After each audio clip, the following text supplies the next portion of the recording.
Hello, everybody. Welcome to the Cyber Training Pakistan's first session for Meet the Instructor.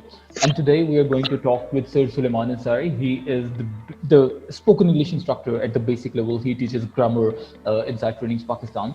So the purpose of conducting this session is that whenever, when it comes to the spoken English, when it comes to the IELTS, so we always have a lot of questions in our mindset that we usually brainstorm on that, but nobody's there to answer those questions. And that's also the reason that whenever we get any inquiry over here inside Training Pakistan that they want to take admission in spoken English, they want to take admission in IELTS, so they usually say we want to meet with the instructor.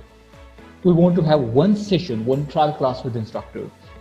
And they ask very basic and general questions that would they learn it or not. And all the questions that they ask in the first session or in the meetup that they want to have with the instructor, I have jotted down all the questions. And today I'm going to ask these questions from the instructor. So today the instructor who is with us is the Sir Suleiman Ansari. How are you, Sir Suleiman? Thank you very much. Thank you very much for taking me on for this session, and I hope our discussion will be very fruitful and it will answer all the questions that the students have, before joining any institutions, SAIF or any other one. Yeah. So let's start what you have. All right. So the first question that students usually ask is that we can also learn English by watching YouTube videos. Why do we need to pay the instructor? YouTube videos are free of cost. We can watch those videos. We can learn. Why to pay you?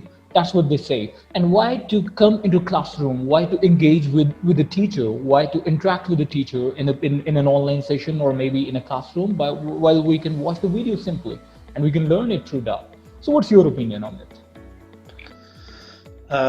It's a very good question. It's a very pertinent question. And I'm sure everybody have this. Every student have this in their mind, why should I go and join a class? It's just like, you can learn, you cannot learn music just by listening in a song, because you have to, at the end of the day, you still have to go to an ustad or a teacher to learn the chord, to learn everything. So because it is interactive, similarly, learning any language or anything, you cannot just switch on a video and just play it, and then at the end of the day you say that I have learned everything. The reason you cannot learn it, because if you have any question to ask, how do you ask? If you have any doubt about anything, who will clear the doubt? That you're playing a video, so your doubts are still in your mind. At the end of the video, whether you play it 10 times or 20 times, that doubt will remain in your mind forever, until somebody else clears or you search for another video. So coming to the classroom, the clears that doubt, that when the teacher teaching you something, you have a question, you immediately ask a question and the teacher answers you, he clears your doubt, and then he moves forward. So this is the thing that the class, what is interactiveness, that you clear the doubt, the teacher molds his teaching, the method, he understands that if a student have a question, it means that the concept is not clear, so he'll change its path and he will clear it. So that's the reason.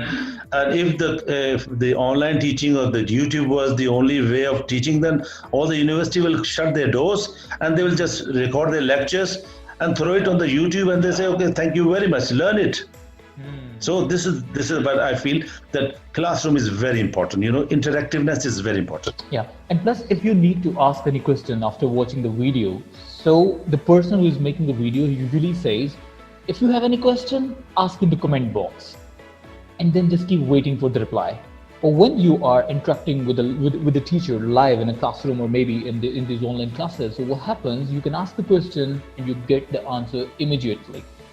So that is exactly of these classes of the live teacher. Exactly. This is what my point. I'm making my point that interactive. The teacher listens to the students. And it's particularly I'll in context of SAIF, I would say that our method of teaching is like this. That when the student comes in SAIF, we know that they have doubts, they have questions, and we encourage them that they should ask questions. They should stop the instructor immediately. And further in the interview, I'll explain that how we do it in our institution, in our SIFE. That's great. All right, and All moving right. forward to the next question.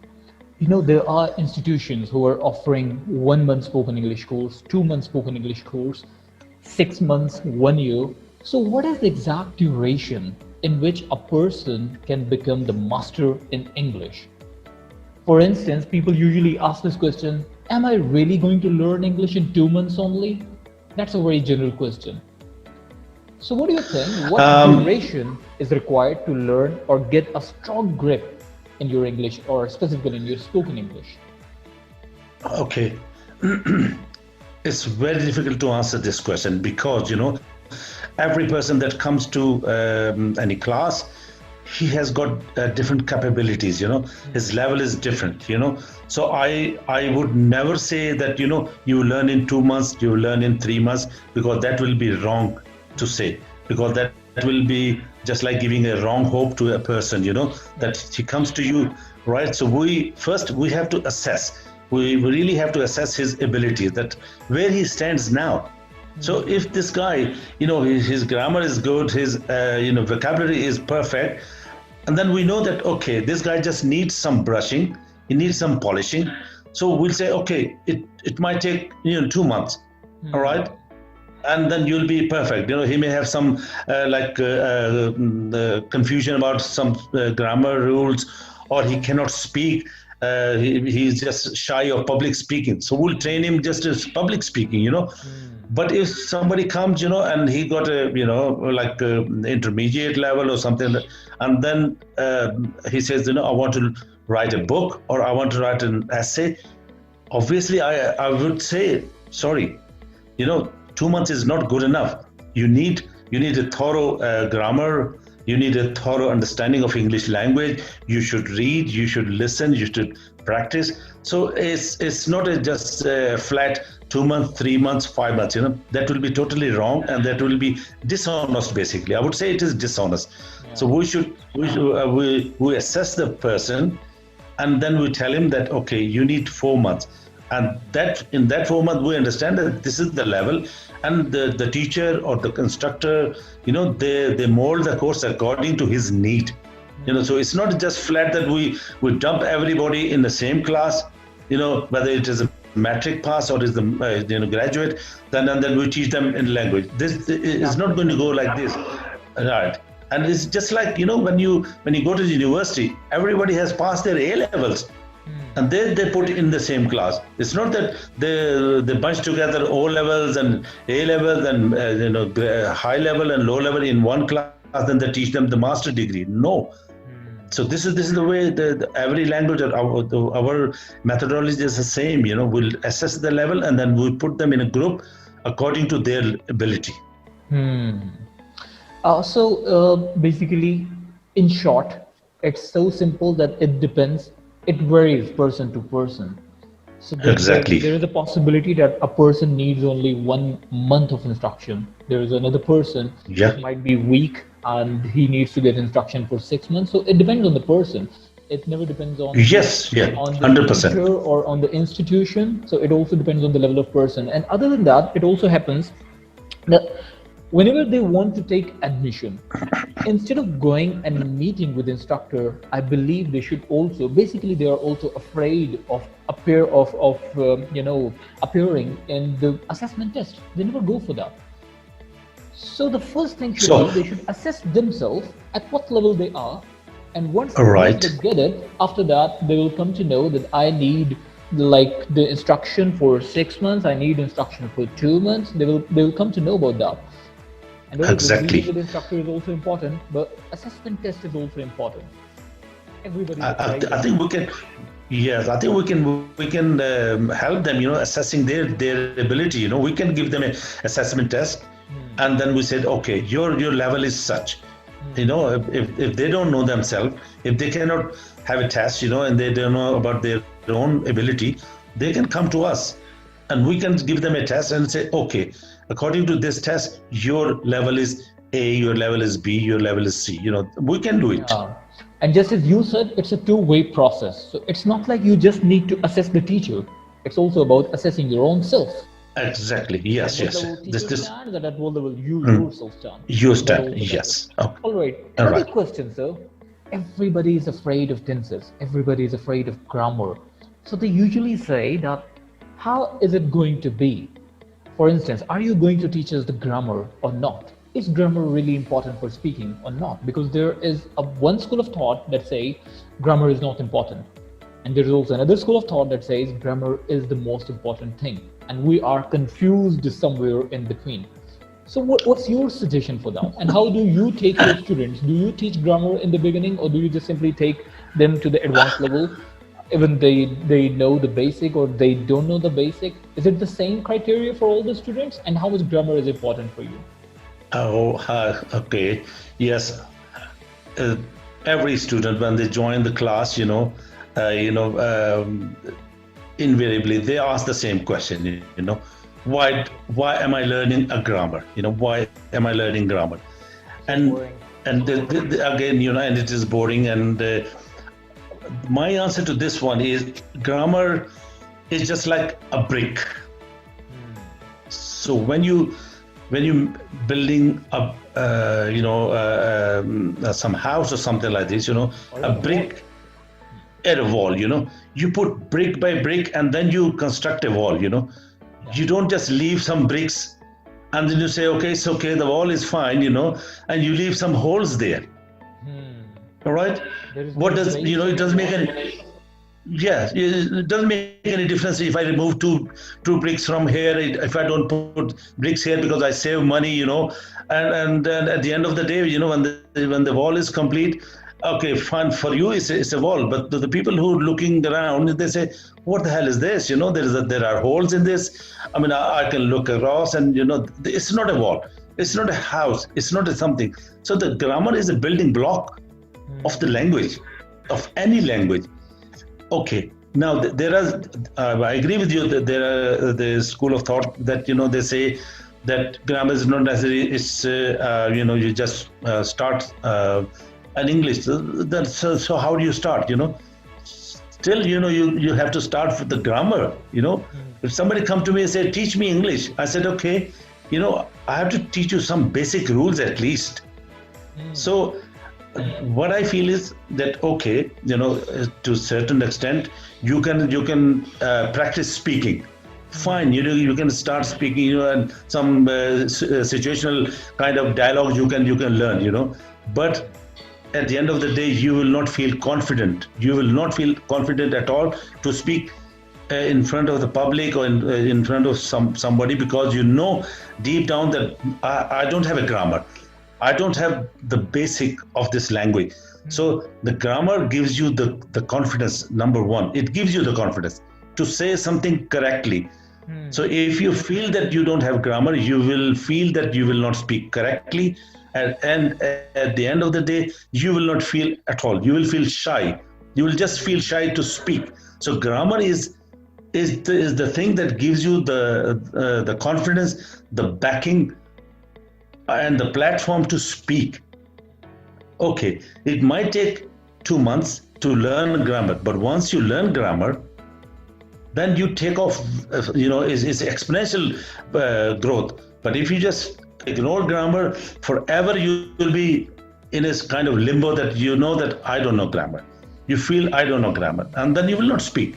So my the way of teaching is I teach grammar for 1 month or 2 months, and when the person is very confident, that he starts speaking. That he knows that he's aware of grammar. He can speak correctly. Now the next steps comes is the confidence of speaking, is this spoken English. But the grammar is very important. I stress that grammar should be the basic grammar, not Hmm. high level grammar, but the basic grammar should be there. Hmm. This is my way. This is my opinion. And as you also teach IELTS, so what do you think? How much important grammar is when someone is going to appear in IELTS exam? Oh, this is very important. I cannot stress more. The when you are going for IELTS, obviously the you are aiming for a university, or you're aiming for going some foreign countries and whatever, and if you're saying, okay, I don't know grammar, but please let me in your country, please let me in your university, they will not obviously take you seriously, because how do you understand a language? How would you understand a text, or anything what has been taught, or what has been in the book? So the grammar is very important, and I think there's one paper is there where you have to write something. Okay, it's a written paper. All right, and do you think that if you don't have a grammar, you'll pass in this paper? You will not pass in that paper. You will simply fail in that paper. So it will reflect on all the other module. If you fail in the written exam, it will obviously reflect on the other module. So it's better that you learn grammar, and you'll be in a sailing position, that the grammar, written, spoken, and as I said earlier, that grammar gives you confidence to speak. So there you are. So you get everything, the written, spoken, everything. So this is my There is also answer. another question. There is also another question when it comes to IELTS or spoken English. So there is a cheap marketing strategy in the market that they usually put the backdrop on the rickshaws, and they say learn IELTS in 20 days. Prepare yourself for IELTS, get 8+ bands in 20 days only, or maybe spoken English in 1 month only. So what's your opinion about that? I really, it's a sad situation. Basically, I cannot put words into this kind of ad, that I normally see in the back of the rickshaw and on the buses and whatever, that learn IELTS in 2 months and get 8 bands and whatever, and it gives the false hope. Basically, it's not reality. It's just simply not possible. And okay, maybe you have done some, you have a literature degree, or you have a MA English or something. Probably you may be able to get some good bands. But if you have the matric or inter or something, it's simply not possible. And they should not give the false hope. Basically, the thing is, you have to go from the basic thing. You have to learn of the language. We're talking about the English language, so we have to learn the basics, and then we can think about going to IELTS. It's just simply not possible. My feeling is that the people it's a misconception that IELTS, you just one morning you wake up and you say, okay, I want to do IELTS, and then I'll be perfect in English. This is the misconception. This is totally You have to know English first, and then go to IELTS. Yeah. It's not other way around, that you got IELTS and then you learn English. No, you have to know English, then you go to IELTS. Because IELTS stands for International English Language Testing System. If you're going to appear in the English language test, you need to know the English. You can't ignore that. Exactly. Yeah. IELTS is testing your English. Yeah, it's not about learning the tricks, that how to deal with the IELTS exam, and after that you appear in your exam. It's not like that. It is about the English. First, get a it's about English. Yes. Yes, it is just like, it's like saying that, okay, in 1 month you'll get inter degree, FSc degree, or in 2 months we'll give you BSc degree. Would anybody believe that? No way. No way. No, it's not possible. So exactly, IELTS is a degree. Yes, it's the same thing. IELTS is a degree, almost like a degree, and it takes time. It needs time. Yes, it needs time. It might be, you are good in English. It might take, 2 months, to clear it. But getting 8 bands or getting 7 bands or whatever to a layman is just not possible. It's just simply not possible. All right. Okay, so another thing, how different we are, how different the Science Trainings Pakistan is than the other institution. For instance, people usually say that we have attended already taken the spoken English course and there was no benefit for that. So the first thing that I should also share over here, that the first difference is about the quantity. All the institutions out there, they are the marketing themselves by saying that we do have a lot of students over here and all, but over here in Sachin in Pakistan, we always focus on the quality and we never go for the quantity. For example, if you see, I believe universities have done the biggest injustice with the online education system by putting 200 students or 50 students, 40 students even, in one online batch. And you must have seen all the memes that people are creating, Exactly. like the Yeah. fun part of the online classes that they are making. But one thing that I would like to share here, that in our classes we never make a batch of more than 3 students. So that's the Yeah. basic thing that stands us out.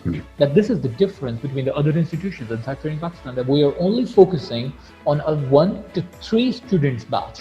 And most of the time, students also claim that we want to go for the one-to-one classes. So that's the first difference. But anyways, how would you say that if somebody says, I have already taken the spoken English course from other institution, and they usually name the institutions as well, and they say there was no benefit, because it's also a general mindset in the society that there is no benefit of taking spoken English course because they have already taken that.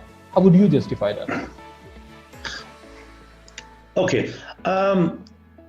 I don't know what is the mode of teaching in other schools or institutions or academies. What I can say is about ourselves, how we deal it. And then let the student judge that whether we are different or not. Our way of teaching is the first principle: keep it simple, keep it very simple. Simple means that we don't start something so difficult that the student immediately is put off. So our aim is to keep it simple. Okay. And number two, we encourage them to stop us and ask questions immediately. Okay. And for that, I have written, I have devised a couple of questions that these students can ask immediately. Like, for instance, I don't understand. So this is the class question that is written on the board or given in their hand, and said, okay, you can say this. I don't understand it. Okay, or can you speak slowly? For example, I'm giving you an example. Can you speak slowly? Or, okay, what does it mean? So this is kind of question that the student are immediately given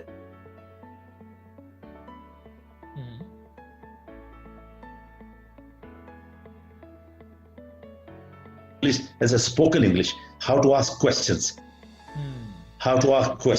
and secondly, obviously they will stop me or they will stop an instructor and they will answer the questions. So this is two ways traffic. First they will learn it, how to speak it, how to stop it, how to ask question. So we have a list of 10-20 classroom questions. They are classroom questions that, all right, students, these are the questions, and you learn it by heart, and once they know it, they feel confident to ask question. Then we encourage them to ask question. So this is number 2. Number 3 is we do not teach them just by writing. We do it in front of them. Let's say if I'm sitting, I'll tell them I'm sitting, this is what I'm doing now. I'm sitting on the chair. So rather than just write a sentence, we'll demonstrate that how it is, I'm sitting, this is the tense, and how we say I'm sitting here. So like interactiveness, practically telling in front of them how it is done, how it is said. Okay. And I would say the worst thing is that the lectures start from the top and end at the bottom, and it is boring. So we'll make it a very lively session. Let's ask questions. Let's explore. Let's see how you deal with this question, how you deal with this situation. So we practically teach them, let them speak among themselves, let the students speak among themselves, so then they feel a little bit more confident, more open. So this is our strategy. Encourage them to speak, encourage them, creativity. So this is how I feel that we are different. That we don't just go, we don't give them a book and say, okay, we'll start from chapter 1 and we'll end chapter 10. No, this is not the way to teach them. They need to interact The- with the teacher. They need to yeah, conversate. They need to interact, speak. make it lively, practically do something, and demonstrate in front of them, involve them, engage them, and give them, as I say, these 10-15 questions. These are the protocol of questions. These are the questions you should ask. These are the questions. This is the way. So if they ask 5 times these questions, they will learn it. They'll remember it. They will memorize it. And this is the way that we deal with it. That's so great. So I it don't means know. it is a student-centered classroom. So it's not like Exactly. it's a passive learning that teacher is teaching on a Yes. whiteboard, he's reading or maybe No. from the book, and it goes like that. It's Yeah. more about the participation when it comes to the spoken English. So I believe these are the questions that I had before this. Another thing, I just add one thing. Yeah. I just simply, sorry, I'll still add, I think when you want to learn something, is a repetition of something. Like, you have to repeat, like a grammar. If there's a rule of grammar, our aim is to not just brush it aside and then move forward. No, we encourage them to repeat. If you're teaching them like grammar or present tense or past tense, we ask them to drill it until they are it is like in their mind, stuck in their mind forever, and then move forward. So no matter how long it takes, we don't bother. We make sure that they drill it, they practice it, and once they are out of it, then they will, they'll be more confident in speaking or writing or whatever. This is the way. I would also like to second your thought. You know, I also believe that homework is the key of success. For instance, even in the school, in the classrooms, you must have seen that there is only one instructor who is teaching to the 60 students batch, same book, same chairs, each and everything is almost same. Like they all are sitting in one classroom. So the difference that is going to create for the scores or for their exams is the homework. For example, there's one student who goes back home and he is so reluctant to do his homework, and there's another student who consider it as his responsibility that I have to do my homework. And the one who does the homework every single day, at the end he gets the position. Same as over here. Exactly. If somebody comes here for Yeah. to learn the spoken English, and out of the 24 hours he's spending 2 hours with this institution or with any institution, by the way, so he's learning spoken English in 2 hours, and if he doesn't apply that learning into other 22 hours and other conversation that he's making outside the institution, he's not going to get benefit at all. So he needs Exactly. to be practicing. For example, I do remember there was a candidate who was going to appear in IELTS exam a week after, and I suggested him, it's better you just keep communicating in English. People might make fun of you that why are you answering in English? And whenever you have to send a WhatsApp text to somebody, instead of typing, just simply give him a voice note. Keep communicating with each and every person in English. Doesn't matter if he's making Exactly. fun of you, Yeah. doesn't matter if he's answering in Urdu. You are preparing yourself for your exam. That's your target. Exactly. That's So that's your target. That's your task. yeah, so homework is the Yeah. key. Like it's again, Yeah. because you said it's a two-way process, and again, the way you said, it's just not possible by watching the YouTube video. It's just like you want to learn swimming, and you're watching a video on YouTube that a person is actually doing swimming, and you believe now I Yeah. learn it. it's not possible. You No, need to it's do not the possible. practice. Yeah. You have to jump into water. You have to jump into the conversations. Yeah, the deep end. You have to go into deep end basically. I mean, if you want to swim, you just can't stand in the shallow water and you say, I will learn swimming. No way. You have to go to shallow water. You have to, this is the way, you teach swimming to the kids. They throw them in the water and they struggle and they learn swimming. So if you don't do that, you don't go into deep water, you will never learn. So you have to go, your effort should be there. Yeah. So I believe that is it for today. Thank you so very much, Sir Suleiman, for your precious time that you have shared with us. And I hope the listener and the viewers are going to get benefit from this interview, and they got a chance to meet with the instructor through this interview. So thank you so very much, sir. Uh, thank, Take care. thank you very much for taking me on, and I hope that our discussion and that what we had today, the student will get benefit out of this discussion, and we encourage them that if they have any questions, they can throw all their questions to us, and then maybe in next discussion we'll be able to Yeah, answer we, that question. exactly. It's better if they just simply give it a question. We'll be answering those questions in the next session. Yeah, that's possible. Yes, sure. All All right, right. sir. Thank you so very much. Thank you very much. Bye bye. Thank you. Okay. Bye. Allah Hafiz.